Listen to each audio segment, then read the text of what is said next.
Hello my friends, welcome to today's video. I'm Jeanette with Vivo Vintage Designs.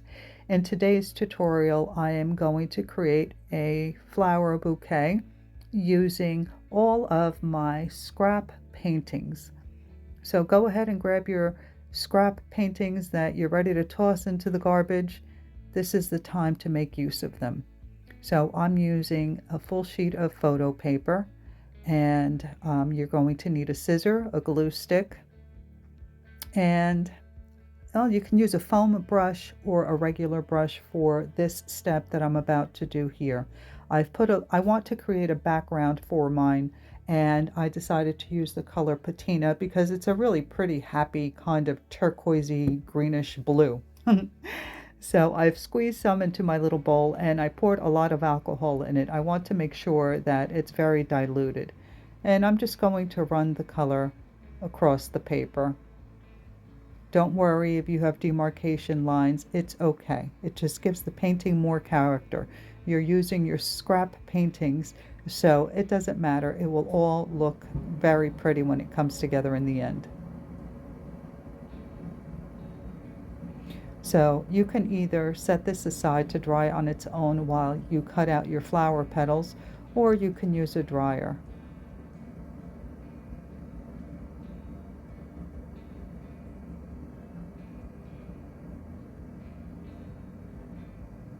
I decided to set mine aside. Now for my bouquet of flowers, I'm doing tulips. So all I did was cut out these teardrop shapes, and I made sure that the ends were not pointy, that they were rounded. I thought it was a better look. So out of my scrap paper or painting, I'm cutting out 3 of these shapes. And I'm trying to make sure that the lines in this particular painting are going in different directions as I cut out the shapes, because I think it makes it more interesting.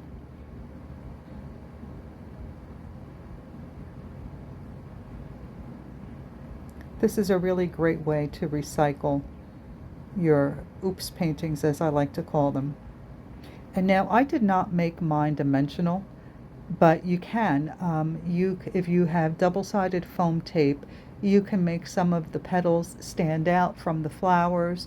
You can get really creative with this, and I chose to do tulips for mine, but you don't have to do tulips. You can do any kind of flower. You can cut out a bunch of petals and use a circle for the middle. There's a lot of different things that you can do. Now here you see for my leaves, I happen to have a piece of paper, photo paper that I had painted green, and then I put some acrylic gold paint on it. So I decided to use those for the leaves. And then I had a sheet of green photo paper that I had painted green. And to add a little bit more detail to it, I took a fine liner in the shade of green, and I drew some lines up and down each of those leaves, just to create those lines that you see in tulip leaves. And I thought that turned out really nice.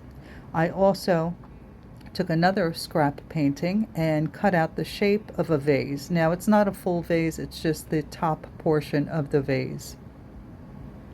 And now here you see me touching up the paper because it wasn't completely dry, and I had a really weird shape that dried in the ink.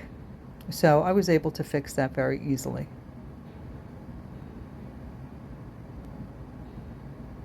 Now I'm making sure that the paper is completely dry.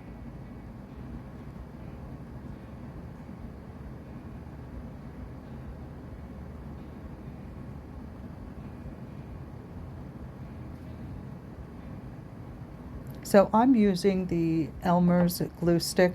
It's purple when you put it on, but it disappears and dries clear.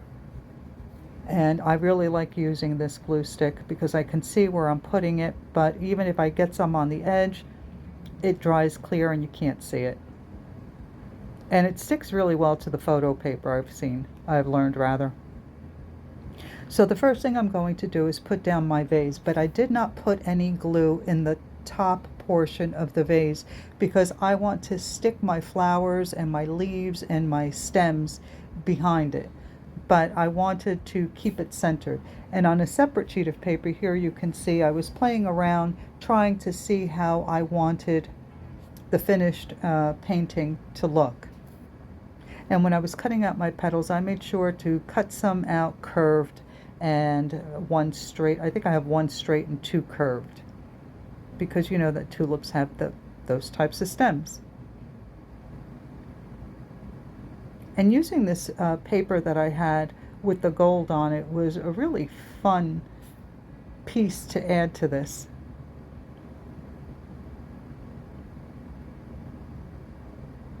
So now I decided that to put my tulips together, and you can see I'm gluing one in the back, I'm gluing one over the other, and I'm creating the shape of a tulip. So you can put two in the back, one in the front, or just layer them any way you like. And I'm not going to glue them down yet. All right, so now I've glued together all my tulips. I only have 3 of them. And I'm going to figure out the layout for my flowers.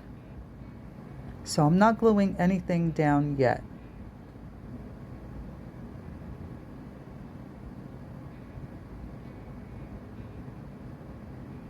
Now I'm going to play around with my leaves and see where they fit best. And this, you can see, this is why you don't glue down the top of your vase yet, because you have to tuck these leaves and these stems behind it.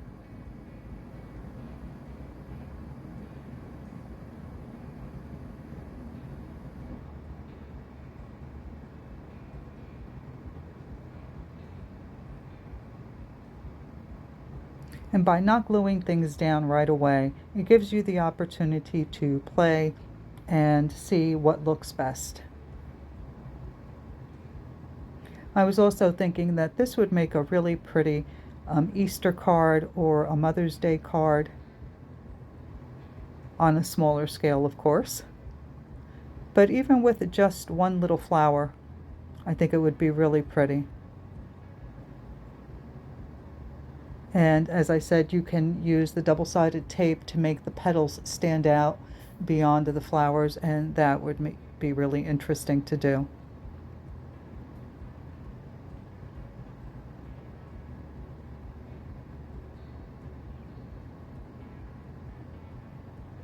So I'm going to fiddle with this for a little while until I get something that I'm pleased with. And once I'm happy with what I have down on my paper, I'm going to start gluing everything together. So I'm going to play a little music and let you watch this.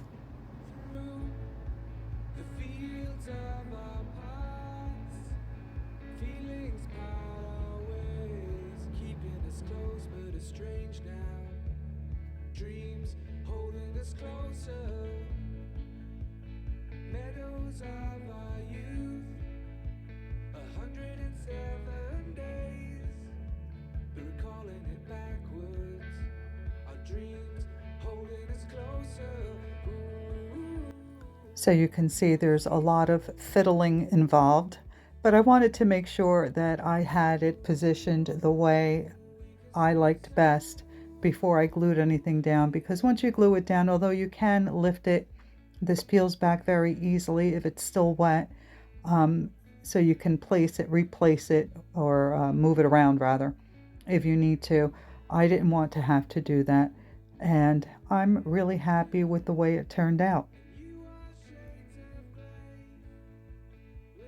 And it was a lot of fun, and I think it would be fun to create different types of flowers as well. So I do hope that you give this a try, and if you do, I'd love to see what you come up with. You can share your version of this project, we'll call it a project, on our Facebook group, Vivo Vintage Design Tutorials. In that group, you can share your version of paintings and techniques learned on this channel. And if you enjoyed the content in this video and would like to see more like it, consider subscribing. Please give me a thumbs up. Let me know that you enjoyed this video. It's a nice way to show your support for this channel, and I really do appreciate it. And as always, check out the description box where all the products used in this video will be linked. If you don't see the description box, please click on Show More or the arrow pointing down in the box below the video where you see the title. And if you have any questions about anything you've seen me do here, please leave it in the comments. As always, I will get back to you as quickly as I can. All right, everyone. Stick around until the end. I'll post a picture of the finished painting. So bye for now. I will see you in the next one.